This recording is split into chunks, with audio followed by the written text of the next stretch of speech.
Members, the question is that the motion be agreed to, and I remind them that we shouldn't take a leaf out of the Minister's book and speak for 5 minutes and 30 seconds over his allotted time. Mr. Speaker. Adrian Ruluawhi.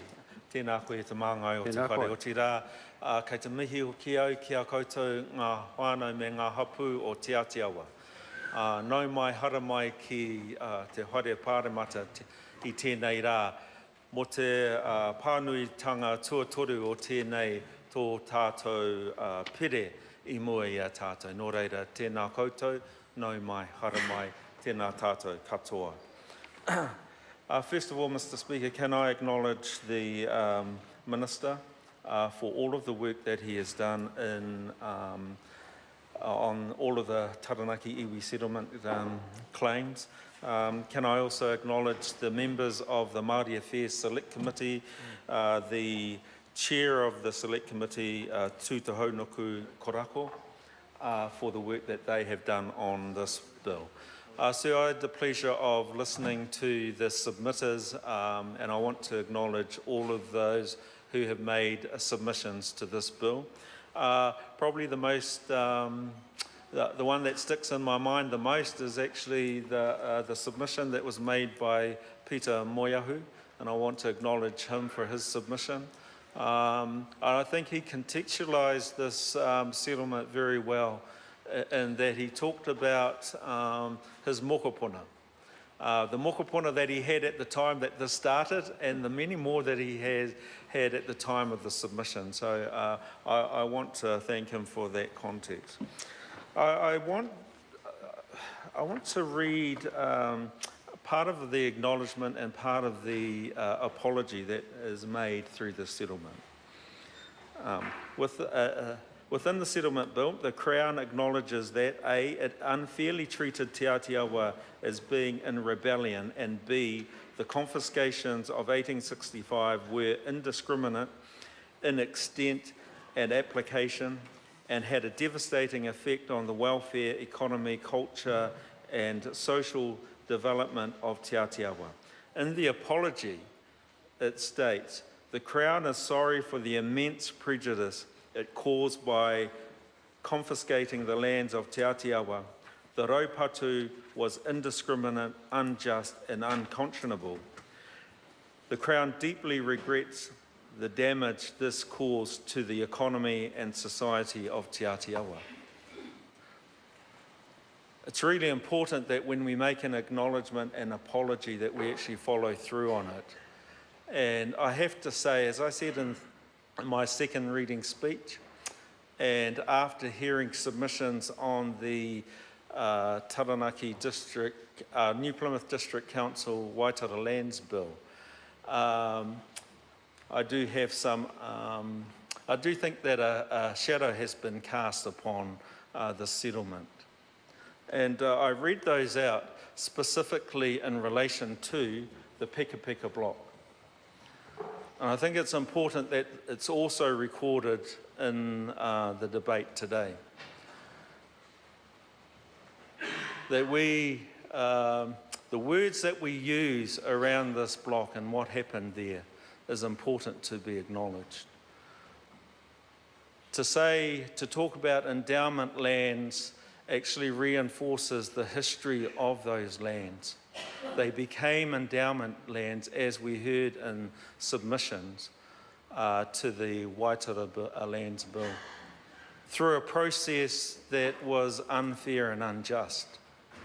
And so the terminology that we use today is important to be acknowledged. We're actually talking about the Peka Peka block. I refer to these acknowledgement and apology in this context, that the other bill before this House potentially, if we're not careful, will impact on this settlement negatively and the people of Te Atiawa. And I want that recorded because I think it's important that we go into this with our eyes wide open and fully cognizant of the potential of that other bill.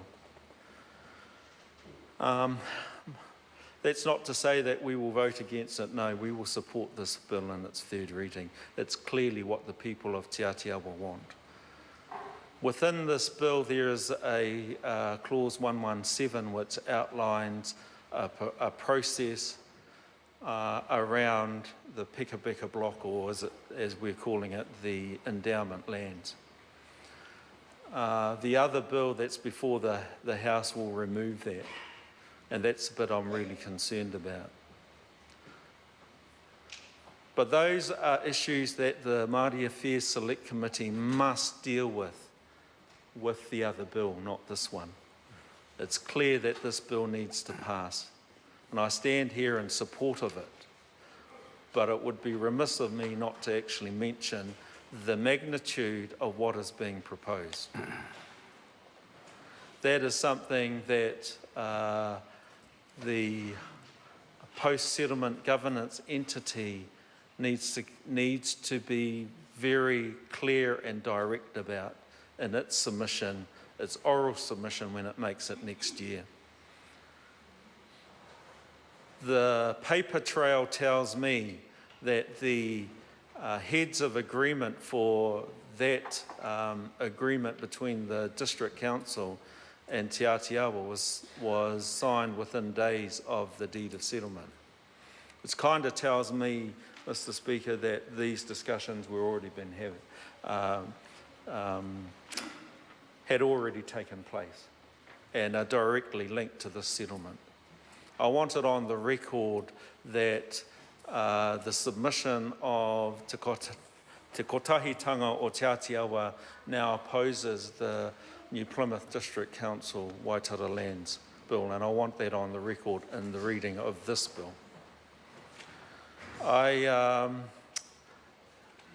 It's a very difficult situation for negotiators. This is not an easy process to navigate and to get through with so many competing interests. But I want to say it in my words to Te Atiawa, to the post-settlement governance entity, are words of encouragement. To encourage that Te Atiawa take every opportunity it can to reconcile this issue, not only with those who are opposed, but also with those who are in favour of it. Not an easy task, I acknowledge. But, Mr. Speaker, I want to acknowledge everything that is in this bill for what it is. I've said on a number of occasions before that the treaty settlement process is a flawed process. And we must all enter into that process with our eyes open. We must acknowledge what it can deliver and what it cannot deliver, and be absolutely aware of those two things. And as I've said to the House on a number of occasions before, must then ask the question whether or not the claimant group, the iwi, can accept what it can and cannot deliver, and whether or not we can live with it. Those are the important questions before even entering into this process. I have to ask whether or not everyone connected to this settlement considered that question, because there have been a number of objections to this settlement, even requests to have this this settlement legislation delayed, which I don't agree with. But those are questions that I wanted to pose within this debate, sir. With humble respect to all of those who participated in this process. Tēnei ahau e tuku mihi atu ki a koutou. Ko te tūmanako ki auhia mai e rātou mai te wāhi ngaro, a rātou kaha, a rātou manaakitanga, a rātou aroha, ki runga ki ngā whānau me ngā hapu o Te Atiawa. Nō reira, i te māngai o te whare, tēnei te mihi atu ki a tātou katoa te whare nei, nō reira tēnā tātou katoa. Kia ora.